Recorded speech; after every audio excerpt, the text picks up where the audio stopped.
Hello, I'm here. Sorry, I was at a back-to-back set of meetings. Sorry to be 30 seconds late or so. Yeah, I was thinking maybe one thing I can do rather than strictly only taking questions is I could, if you want, talk thematically about, I don't know, the week or like the most recent lecture, what I feel like is most important, if that sounds fun. I don't know, whatever you guys think. Cool. All right, let's do it since one person said sounds good. All right, let me share my screen, the actual thing. Okay. So here is this week. Yeah, all right. So my vision of how things have gone so far. Yeah, so we are just finishing up Project Zero. I don't know if everybody's done yet, but yeah, it's a heavy duty project that doesn't really use these lectures exactly because we don't have time for it. But I do think it introduces a lot of the basic syntax. But I think of it as a checkpoint for like, have you really digested all the lessons of 61A or 88 or E7? Like where how, given a big problem, how do you decompose it? And it's very hard. I know that some of you is relatively easy and some of you is quite difficult. And that's to be expected, just because people come to this class with such different backgrounds. And so if you're somebody who found it pretty hard, don't be discouraged. The one thing that you don't have yet, it would be really nice, is if we'd done the debugging lab beforehand. I don't know how many of you ran into trouble where debugging just took ages, but hopefully it wasn't too bad. But basically at this point, we've introduced Java, we've gotten our basic tools under our belt or in our toolkit, and now the next 7 lectures are going to be the beginning of data structures. And so we've gotten a little bit of that so far. One thing you might have noticed in the, let's see, where was it, in this lab? Or no, it was actually in lecture. There was this awkward thing we had to do in this lecture that we're basically solving right now. So you may remember that in this larger than 4 neighbors method, we had this strange thing where we built an array of dogs that had some nulls in it. And then we had to have another method that would clean out all the nulls. And that's because we didn't have a list data structure that we could extend. So in Python, if you've seen the language, I'm almost done with my wrap up. We have lists where I can do like, hey, I got a list and I'm going to pin some things. And basically, we're trying to replicate this idea in Python. So after you do this, we'll get 5, 10, 15. That's something that the Java language constructs we have so far don't allow us to do. And so we're building our own over the course of these 2 lectures. And at this point, once you've done this, you know how I did it. And so project 1 is just going to be extending that idea a little further. OK, that's my vision. That's what I see. So we got our basic tools done. We're starting to build lists. And we're going to be adding new tools later. And I guess this is a quick preview. Next week's lab is going to be, well, how do you know your list is working correctly? Because it seems like a list is kind of a complicated thing. Because it's going to have a bunch of different operations. All right, that's my summary. Any follow-up questions on my summary of our lives? OK, cool. All right, have at it. Whatever anybody wants to ask about anything, let's open the floor. And I should note, it doesn't necessarily have to be 61B related. Project 1 is not yet totally reviewed yet, so it's coming out tomorrow. All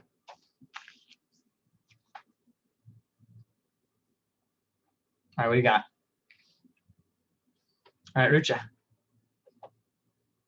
Yeah, hi. So I had a question on the lecture where when you first were doing the size method and how you used the helper method. Mm-hmm. This was before you created an instance variable of the size with size, right. But when you created the helper method, why did you couldn't you have just used this dot and used the node variables or right? So this is an S list. Let me bring up the section of the video real quick. Yeah. So when I look at this here, I don't think it's on the slides, is it? Oh no, here it is. Okay, right. So this right here. Yeah. Right. Why didn't you use this dot? Why did you have to use P and first? Right. Let's see. Okay, yeah, that's a great question. I know what you're getting at. Why did I pass this around? Yeah. Right. Okay, so let me copy and paste this into the S list class. Oh, and also let me join the class on my phone so I can make sure I've got the right stuff on the screen. Sorry, one sec. So this is a subtle but really important point, and it boils down to, in this case, this. What this pointer is referring to is not a recursive list, but to an S list. Now I know that's just words, so let me. All right, here we go. So here is the S list class after we've written size. Okay, I'm going to comment this out real quick and go back to the way we had it before. Okay, so this is the way I had it in lecture. Okay, so the question was, why am I doing P and not this, basically, right? Does this make sense? Yeah. Okay, so the reason is that, what was it? Not rest, but next. Okay, so this is the way you might imagine it if we're writing this in an int list class. In fact, if we go back to the previous lecture, the size method was, let's see, if rest is null, return 1 plus rest size. Okay, now that we're in S list, it looks quite different. And it's like, why is this the case? Like, why is it not something like, in fact, you might even say, why isn't it just that, right? Okay, that's what you would assume it looks like, right? Mm-hmm. Okay, so you'll notice this is red. So I'm going to kind of turn it back on you. Why is this a compile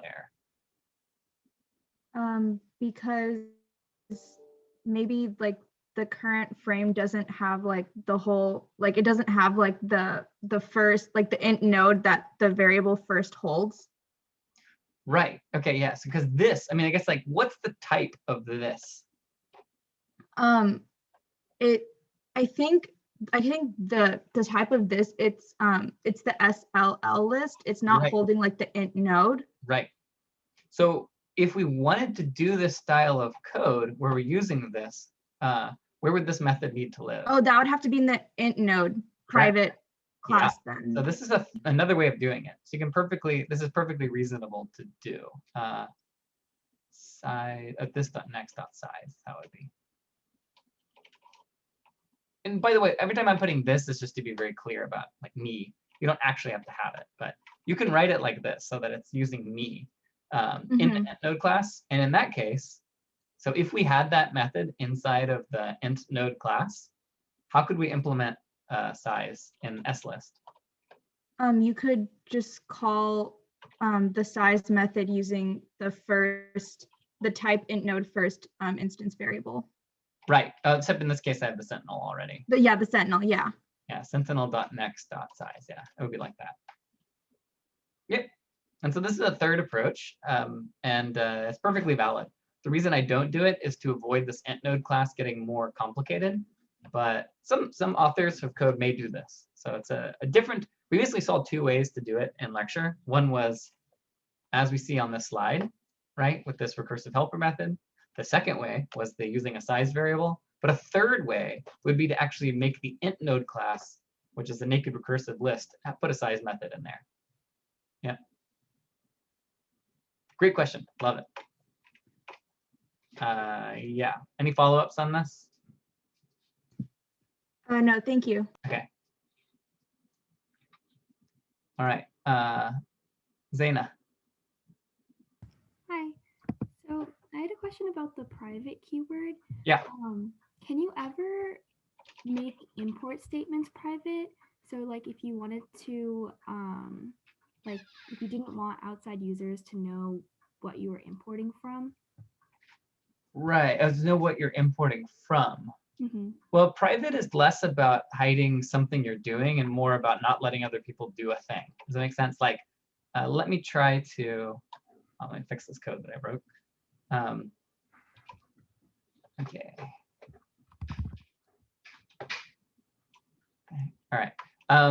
So if I wanted to, like, there's a thing you can do where you can say, this is a private class, so nobody else is allowed to use it. Oh, wait, you can't? Oh, wait, you can just do this. That's right. You can make a class that only someone in the same package can use. Let me try and think about what you had in mind, though. So let's take something that actually has an import somewhere, and we'll try and... So tell me what you had in mind here. So if you like didn't want people using the test sort class to go into like the import, like if you were importing a class. Right. So we want to, because in int list, we can technically, if we wanted, do something up here where we say import lec4 lists, or sorry, lec3 testing dot test sort. Okay, so we can do that here, right? Mhm. You're saying, is there a way to make this impossible? Or like a way to import it but not let people know about it. Got it. Not really. If you have, I mean, like, could you? I mean, like, I think maybe I'm missing like what the goal of doing it would be. Like if you had a private class that you wanted to import, Right. like can you still import a private class but like still not have like other outside users use it or access Right. it? Yeah. Okay. So you could definitely do that. So if I go into this class and I say class test sort, right? By taking away public, test sort is no longer usable by outside packages. So if I try and do this, it'll say, sorry, you can't do this. Like it's not public, so nobody outside can use it. That's the only thing you can really do about like preventing people from importing your classes. The other thing I think you maybe were asking though is like, is there a way to import a class such that there's no explicit import statement? And there's not really, no. Okay. Yeah. All right. Thank you. Cool. You got it. All right, let's see. Okay, okay, back to Zoom. All right, Austin. Hey, Professor. So for the private nested classes, we said that like the access modifiers are irrelevant. I wasn't quite sure what that meant. Does that mean like they're always public by default or like always private? Or... It just doesn't mean anything, right? So once you make this class private, then if you put public here or private here or nothing, it just doesn't have any effect. And the reason is that this class is not accessible from outside S-list, That right? makes sense. Yeah, yeah. So this is the exact same thing. Yeah. Gotcha. Thanks. All right, Jose. Hi, Professor. I have a problem with the setup for project 2. I'm getting a compile error. Lab 2, you mean? I'm sorry? Lab 2, I assume you mean, right? Yeah, lab 2. Yeah, okay. Okay, you're getting a setup error where? If you go to setup, like go up, All right. like lab 2 setup, and then you scroll all the way down on the verifying part. Yeah. I'm running lab 2 setup, and then I'm getting a compile error. Right. Okay. Can you share your screen? Yeah. Okay. Let me give you the screen sharing powers. Okay. Go for it. Oh, let me stop my share. Okay.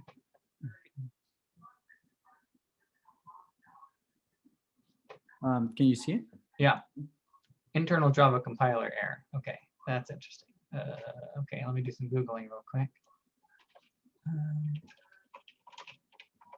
Or I'm gonna look on our ed first, actually. Let's see.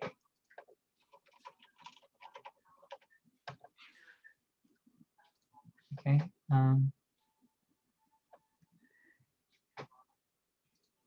Okay.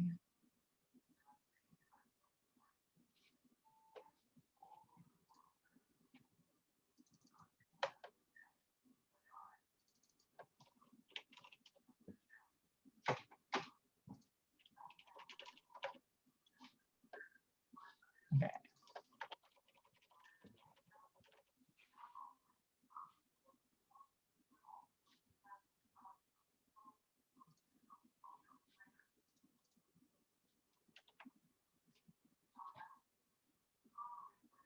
Oh, interesting.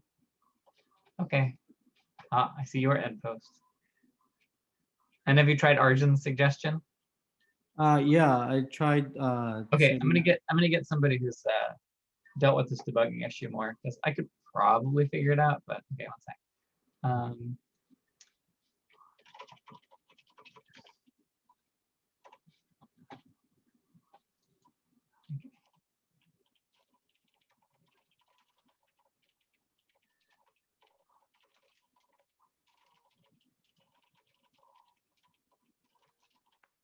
hold tight. So hopefully somebody who knows how to fix it will show up. On the ED website? No, here. Yeah, hang out Oh, here. okay, okay. Yeah, cool. All right. Let's see. Okay, I'll undo your share. Yeah. All right, cool. Okay.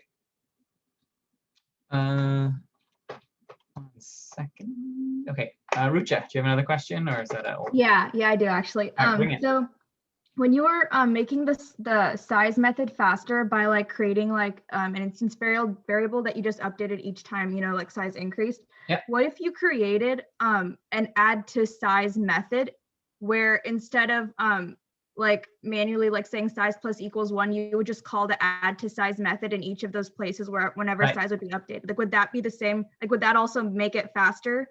Or Yeah, sure, it would have the same effect. So if I were to replace this with add to size, yeah. use that call everywhere, yeah, you certainly could. It would have the exact same effect. I would argue, let's just make this function real quick. So if you were to do this, let me make a breakout room real quick for when someone shows up. All right.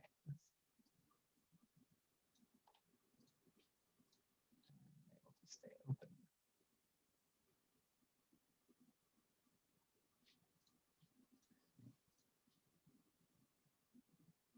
Okay. All right.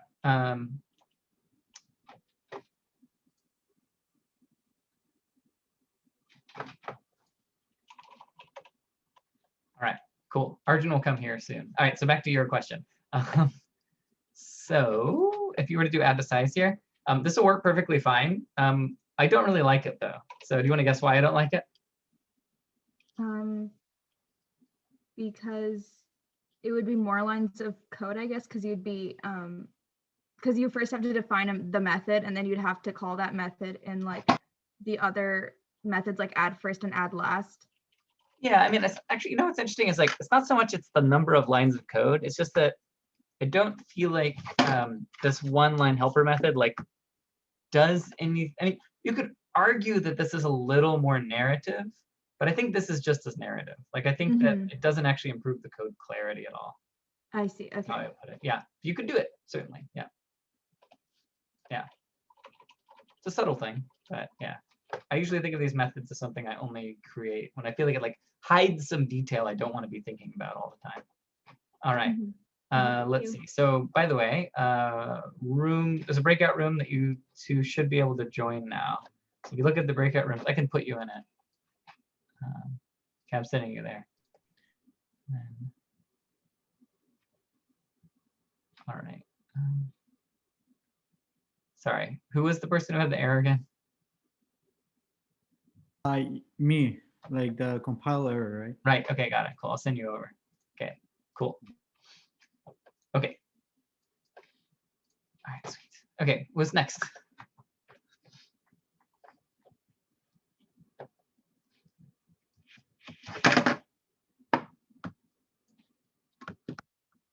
So that has to be strictly about lecture, by the way, or even 61B. Any question at all about anything at all? Hey, Professor, could I ask a question? Yeah. Yeah, so we were in the discussion, and I think the one for Tuesday, if I suppose, and we found ourselves in a discussion group that was like regular discussion, but we signed up for exam prep. So it said exam prep on the website, but then that apparently that wasn't. I just wanted to know if there was a way that was going to be corrected. Okay, sure. Let me check. Which section was this? Just 1 second, please. Sure. Let me check.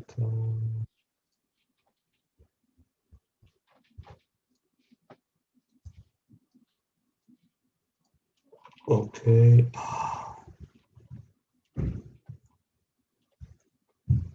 Sorry. Oh, no problem. Actually, just put it in the chat, and then I'll send the word over. Yeah, I'll just put it in the chat when I find Okay, sounds good. And I'll let you know what someone says. Sandra. Hi, Professor. I have a question about the private recursive helper method that's used to write size, but you erase later. Yeah. So you mentioned that we use private helper methods to hide away like the recursive details. Right. But if the users were to invoke the size method, they wouldn't have to do anything recursive on their end, right? Correct. Yeah. So So the I idea is was that when you build this method, like no one outside should use this highlighted code, and it's private, right? Like nobody needs to be thinking about that. All they need to know is there's a way to get size. Yeah. so I was wondering why can't we just put this in the size like method body itself, because the users wouldn't use it, right? Yeah. So the trouble is that if we tried to do that, so let me copy and paste this into IntelliJ. Also, let me share my full screen. So if I put this in here, it's an interesting question. If I tried to do that and say, oh, well, why don't I just like move all this stuff into, like, why don't I just move all this stuff here? The trouble is that the function is recursive, so it needs to take an argument, right? Oh, And so okay. if I were to provide this argument, then they would have to give me a node. But the thing is, they can't get a node because nodes are private. Does that make sense? Oh, okay, Yeah. I see. Yeah. It's a cool thing, though. I love it. It's like, I tell you about size, and then I have my own way of doing things. Yeah, but it's really, it's interesting. Like, I can't give you this function because it has this parameter. Okay, I see. Thank you so much. Yeah. All right, Shrista. Hi, Professor. So I had a question about add last. Yeah. So when you hit the edge case where add last is null, right? Instead of having, like, let's say you weren't trying to prove a point about like sentinel nodes, could you just make the while loop like while p is not equal to null, and then outside of it set p equal to new int node x null?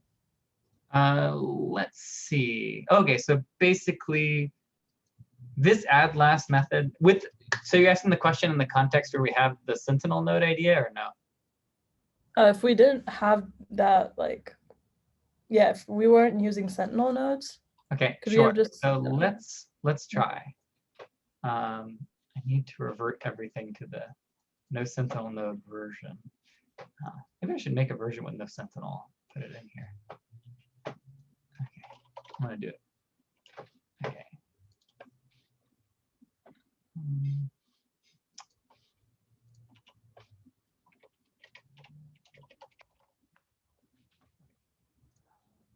This is the version with no sentinel. Sorry, I'm gonna roll back all the sentinel changes. Okay, get rid of that.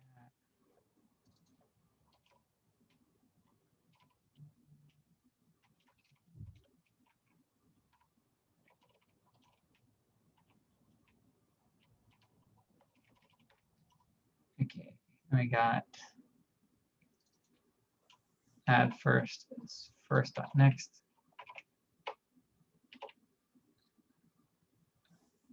Right. First. Hold on a second. I can remember how add first looks in this old days. All right, okay. So that's a funny typo. Sorry, I'm gonna fix something real quick. Yeah, no. On the slides that you can't see. So I'm sharing the wrong screen. Okay, first equals new.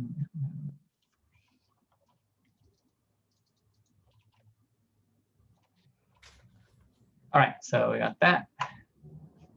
And then we've got first up next, or first item.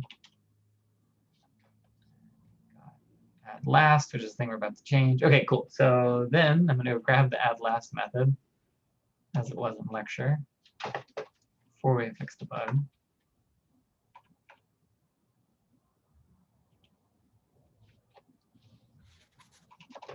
Okay, this is add last. So this is the code that works properly, where we have a special case for when the front is null or the first is null.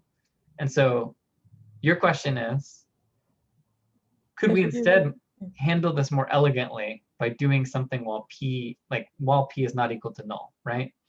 Yeah, and then outside of it set p equal to the new int node. Right. Okay. So let me just try it out and see what happens. Okay. So here I'm going to take this special case away. I'm going to start P at first. I'm going to say, well, P is not equal to null. P equals P dot next. And then you're saying P equals new int node, like that? Yeah. Okay. So the trouble here is that P is just a local variable. So this add last method will never have an effect on the list itself, because all this does is it creates a new node, and then it assigns it to some variable P, but that never gets used. So let me give a little demo of how this might look. Let's see. I'll add first 5, 0. I'll add last 20. So in theory, what this list should look like is 5. And then after this call, it should be 0, 5. Then here it should be 0, 5, 20, right? Okay, so let's use the debugger and watch what happens. And we'll see that this add last call actually doesn't do anything. So when I run this, all right, Java visualizer, we got 0, 5, right? That looks good. When we step into the add last function, okay, size gets incremented by 1. That's good. Size P equals first. Okay, so it's pointing at the front of the list. We keep going until P is null, right? Yeah. And then when we get to this point, what do we have? We have P is null. And then so P is null, and then we say P equals new int node 20. And so what you'll notice is that this node's here, but we haven't linked the previous node to it. Does that make sense? Oh. Yeah. Okay, yeah, that makes sense. So the key is that, and then what's missing, right? So if you really want to like digest exactly what's wrong, is there's no place where it says something dot next equals new int node x null. Like something needs to actually get assigned to this, like get pointed at this new node. Yeah. Okay, yeah, that makes sense. Pretty interesting though, right? Like you want it to. I totally, completely understand exactly where you're coming from in terms of why it feels sort of like it should work. But this, I think, demonstrates why it doesn't. That's a really interesting like trick. Like so much so that this, I'm not going to do it on midterm 1, but this could be a really good midterm 1 question. Like, will this work? Oh man, I gave you ideas. This is why I love ideas. But it's like it has a certain feeling to it. It seems like it should work. Makes me wonder, is there some programming language or something like this could make sense somehow? It'd certainly be strange. Okay, let me copy and paste this message here.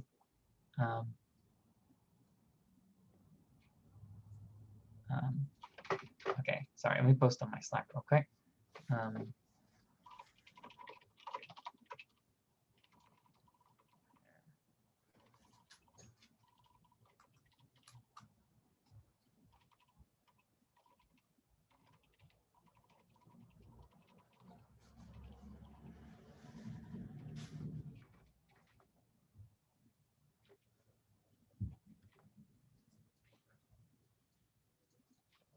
Let's see.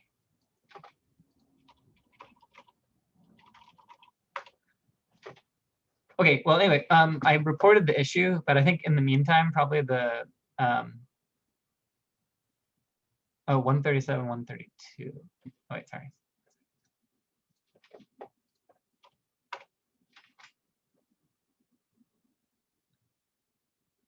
Well, I think that there's that other section at the same time. So I think if you do section 132 next time, it should be fine. I'll let you know if I learn what happened exactly. But according to Charles' message, the 132, section number 132 is the one to do. Okay. Yeah, Professor. So I think what the TA told us was that she was assigned for a regular discussion, but then at that same time, the other discussion which happened at the same time was like doing exam prep. So apparently they switched because the other one actually said regular. Right. So they were just backwards somewhere. Yeah. Okay. I think that should be fixed in the future. Sorry about the inconvenience. Cool. Thank you, sir. Zoe, did you have another question or is that just an old hand? sorry, is it my go, I'm guessing? Yeah. Okay, this is on quite a tangent. I just Hello. joined, but I basically have an issue with Lab 2 setup. Like I've been getting compiler error, and I had my lab section today, so I worked with my TA for like 2 hours, and then he sent me to office hours. Yeah, and then he sent me to office hours, but I got there a little late.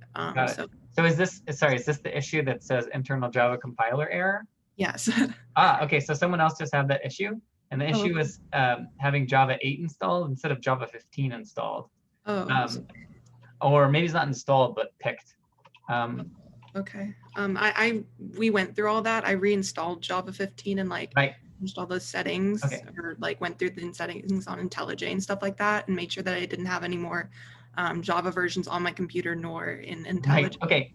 One sec. So Arjun, I'm going to tell him to come back if he can, and I hope, since it seems like, so we changed a few things in the setup this semester, and it worked for most people, but there were just a handful of people where things actually broke. Yeah, sorry to throw all this. No problem. No. It's like really annoying for you guys to deal with, because it's just like total gobbledygook for you.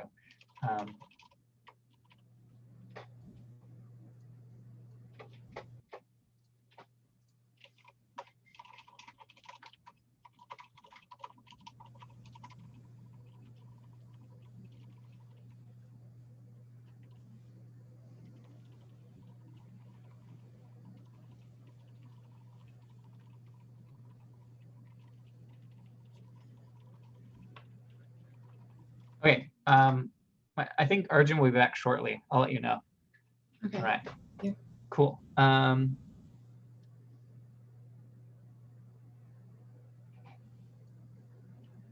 Okay. What's next in the meantime?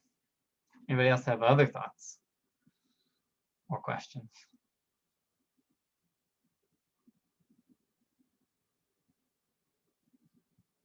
Yeah, Samin. Yeah, hi. Do you have like any tips or like specific subjects we should focus on for midterm 1? Yeah, sure. I would say, well, so midterm 1, the scope is, let me show the page. So we're doing it a little earlier this semester, as you noted, perhaps. It's pretty early this time around. It's going to go up through this lecture here. And so I guess what I would do is really understand the code that we're doing, like these lecture codes for S-list and A-list, and also do this checkpoint. So this checkpoint, like the midterm in some ways, is going to evaluate the material that the checkpoint covers. So yeah, get enough of project 1 done that you feel comfortable. But yeah, there's not a lot of material quite by the time of the midterm. It's really just like an early signal. Yeah. Thank you. Yep. So like these weird questions people have been asking about, like, oh, why can't we just make this, why can't we just reveal the recursive node method to the world? Like, that's an interesting type of question that, understanding that question will help you with the kind of questions we'd ask on the midterm. Usually midterm 1's pretty coding heavy, and this one will be. Anish. Hi. Do you know when we're gonna be able to start project 1? Yeah, it's gonna be out tomorrow. It's basically done. Just need to clean up a couple more things. Okay, cool. Thank you. Yeah, and mind you, it was not due until, this should say the 16th, so you'll have some time. Okay, yeah. Cool. Thank you. Yeah. Austin. So out of curiosity, for midterm 1, will you have like access to an editor, or is it like strictly just It'll be in a browser, and there will be a text editor, but there won't be a compilation. What's interesting is, I thought about it, but everybody I talked to who's done exams where you can compile or run your code, even worse, says that it ends up causing more headaches than it's worth. Because what we can do when we grade an exam where the code isn't like, needs to run, is that it frees you to kind of screw up in small ways that don't matter without wasting a bunch of time. So I'll give you an example. Like, let's say you have a +1 error. Like, you're supposed to be returning like, x -1 or something, but you're returning x. Well, the issue if you let a student compile and run their code in the middle of an exam is they will then spend 20 or 30 minutes chasing that bug, when in fact it's only worth like 2 points out of a 100-point exam or something. So for that reason, I have opted to. It's equivalent to writing code on paper in the sense that you can't compile or run it, and people seem happy with it last time. That makes sense. One day I may have the boldness to have a programming portion of the exam where you actually have a debugger and everything, because after all, what could be a better demonstration of your programming skill than for me to give you a programming problem and have you solve it using all the tools we've learned. But I've been scared to do it. Like other classes that have tried it, last semester, I think 61C did that, where they allowed people to compile and run code, and yeah, it was just painful. So. Yeah. And can we have like a review sheet too, or no? There will be a reference sheet of some kind. Yeah. Cool. Yep. Brian. The size method in lecture 5. It Yeah. could have also have been written iteratively, like Sure. add last, right? Yeah. And actually, one of the things you have to do on project 1 is write both a recursive and iterative version of the same thing. But yeah. Exciting. In fact, by the way, any recursive code can be written iteratively or vice versa. Right. Yeah. Yeah, that was. Yeah.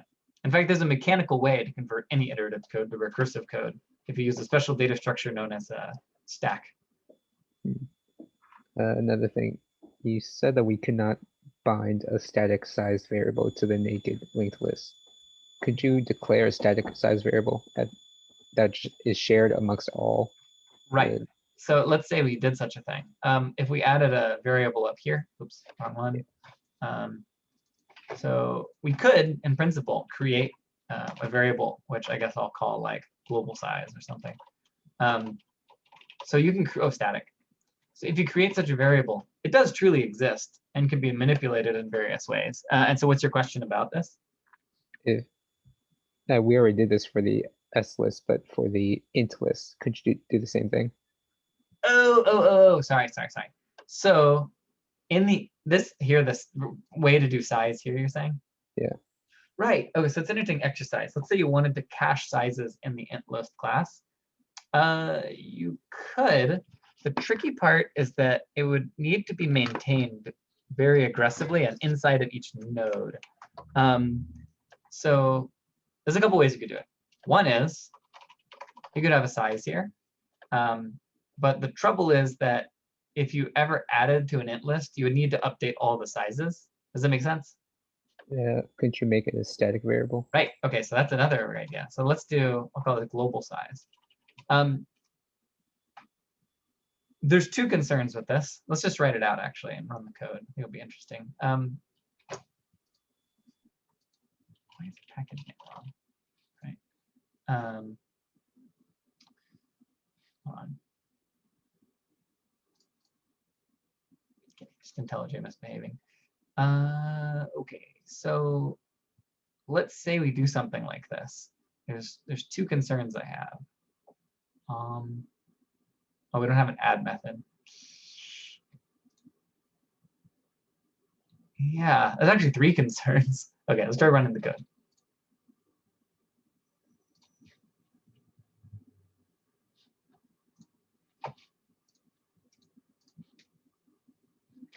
Okay, so if I do this, oh, sorry, I need to set it to something. I'll start it at 0.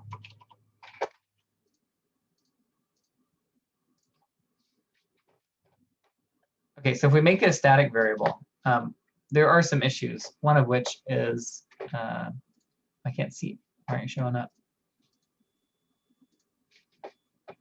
You get optimized out. I guess it did. One moment.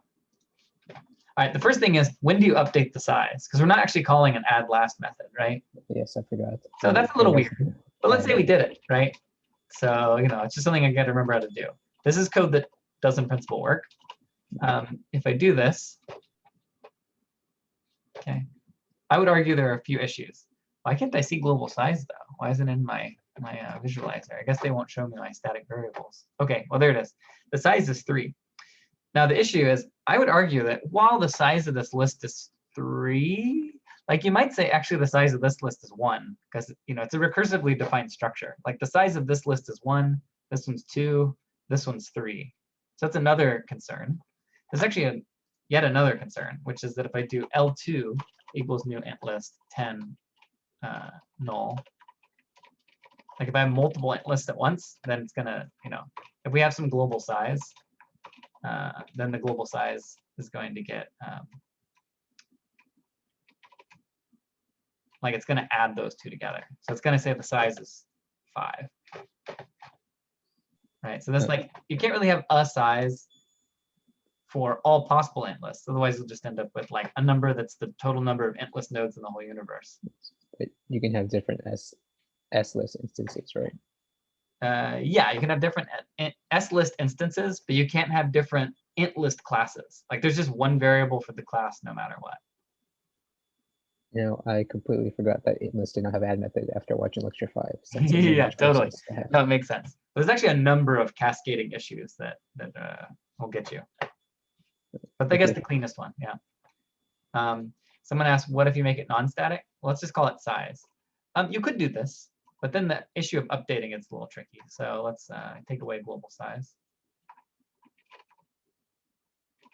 Okay, so in this case, I would say L.size equals 0. Then I would say, or sorry, equals 1. L.size equals 2. L.size equals 3.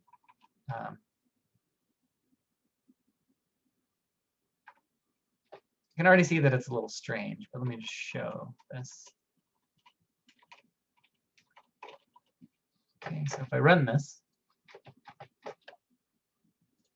I think this is all reasonable, right? Like this is a list whose size is 3. Here's the 3 nodes and so forth.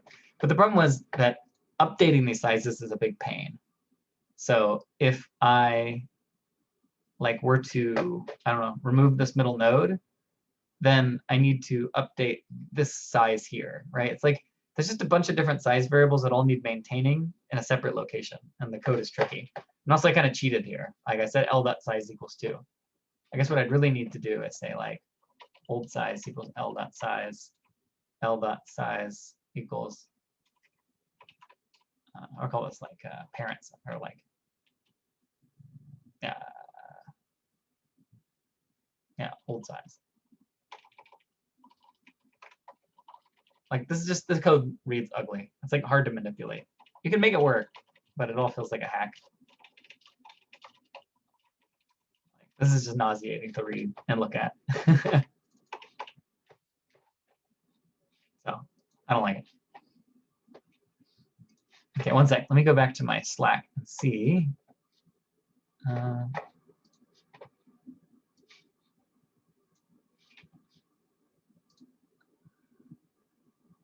Okay. All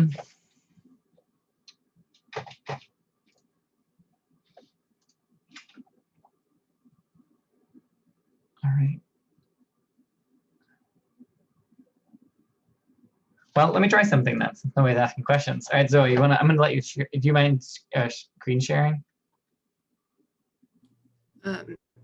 My issue with it, or? Yeah, just screen share, and I think you can actually give me like power over your computer somehow. There's like a remote control option somewhere in Zoom. I'll try. Someone gave some suggestions that I might be able to use. Okay, cool. Let me see. Okay.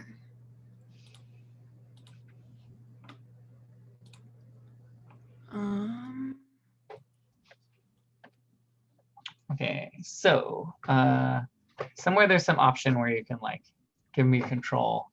Do you know where this thing is in Zoom? See your screen. Oh, remote control. Is that the thing you can do in Zoom, or am I thinking of just? Yeah, hold on. I have to like change my settings real quick. Okay, yeah.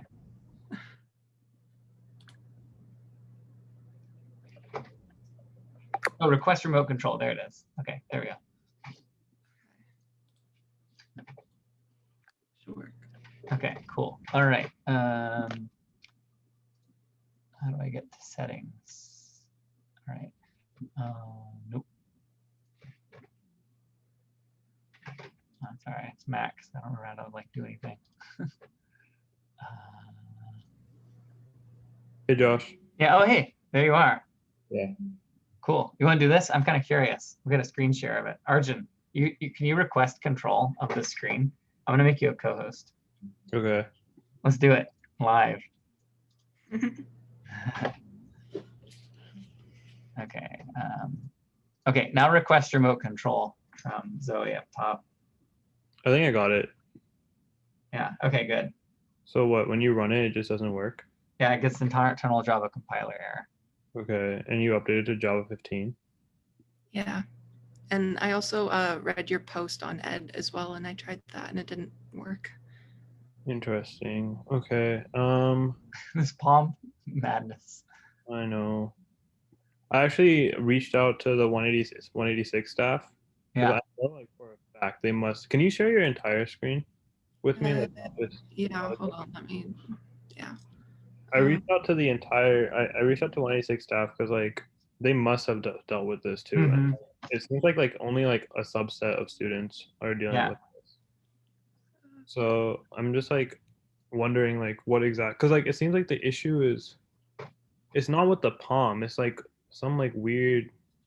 It's always like some weird setting. Right. Let me see. Sorry. Yeah, it's interesting. It's the one thing I don't like about these giant tools like IntelliJ or Eclipse is that they have so much complicated state to them. Mm-hmm. There you go. Can you still control it, or do I have to? Yeah, I'll request it again.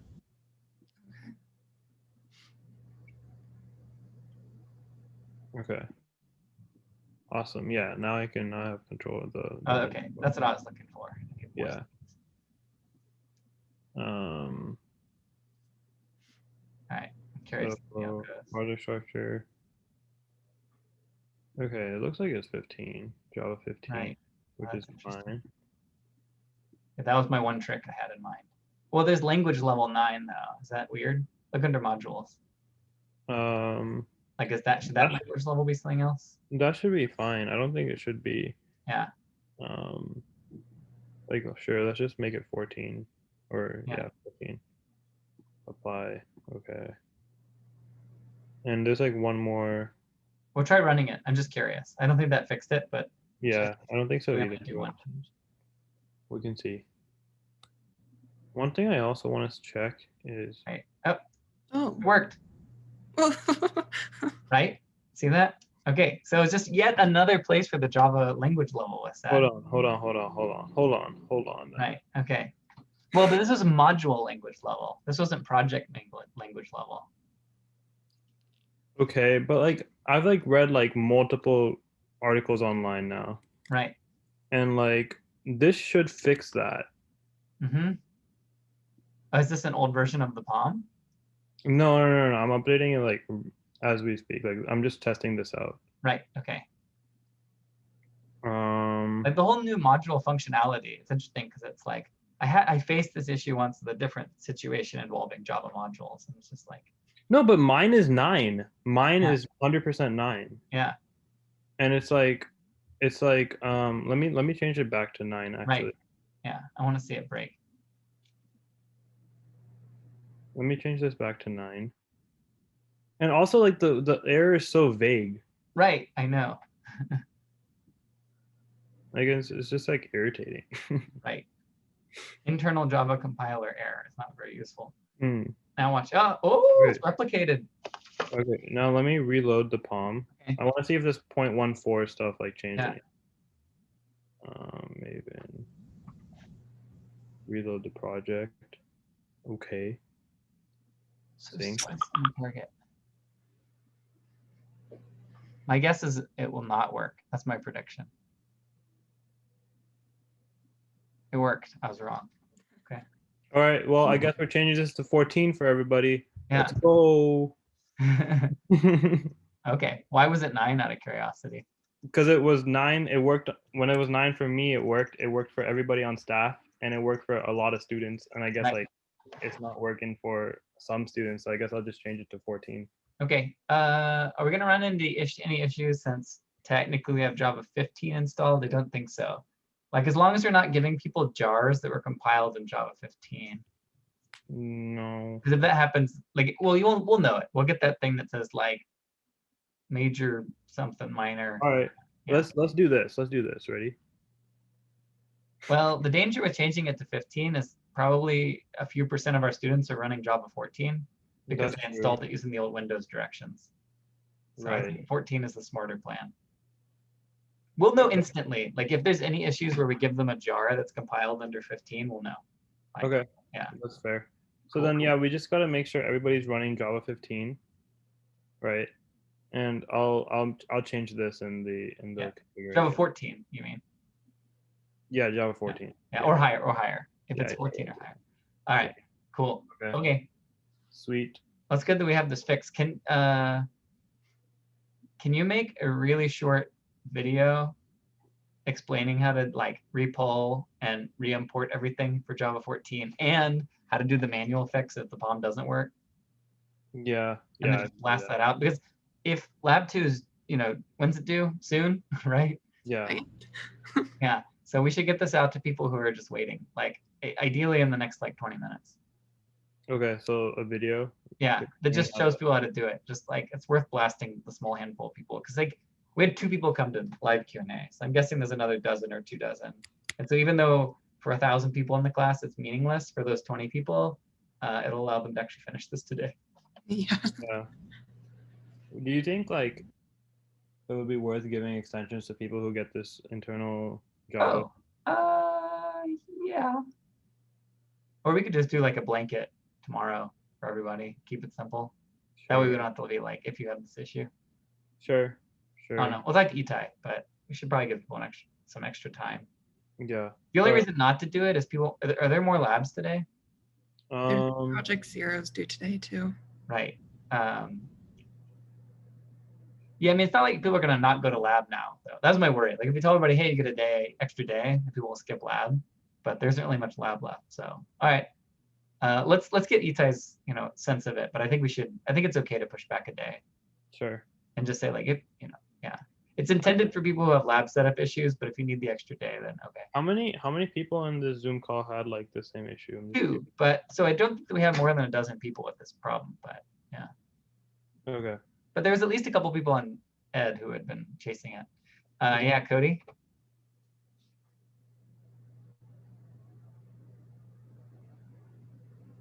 Okay. Yeah, Cody, you had a question? Oh, okay, you also had the issue. Did you fix it? Yes. Oh, right, you were the... Yeah, okay, cool. All right, so it sounds like we probably have more who had this issue than we realize. Yeah. Okay, any other questions, anybody else, before we bail? Are we okay to update IntelliJ if the window pops up to update it? Oh, to update IntelliJ itself? Sure, that seems fine to me. What's the worst it could have? Can I just see your IntelliJ version? All right, this is 20.2.1. Okay, cool. So it's slightly behind, but not by much. Yeah. Oh, out of curiosity, why do you have 20.2 instead of 20.3? Because I was going to take this class last semester. I didn't end up doing it, so I'm taking it. Cool. Welcome to the class. How'd Project Zero go? Oh, this meeting is being recorded. Hold on, I'm gonna turn off that. No, you're fine. Project Zero is going well. I still have to finish my tilt method, but I think I'm almost there. So keep in mind that if you're, almost all the way there and you're just not handling the special case, you can get most of the points. Just like awesome. Yeah. Thank you. All right, I should go. I got another meeting I gotta go to. Sorry, can I ask real quickly? So should I try to finish this tonight? Can I send tentatively, we're going to send out a Lab 2 extension just because of the number of people that have this issue, but we'll see. I don't have an answer. Awesome, thank you. All right, see you, everybody. Yeah. Bye.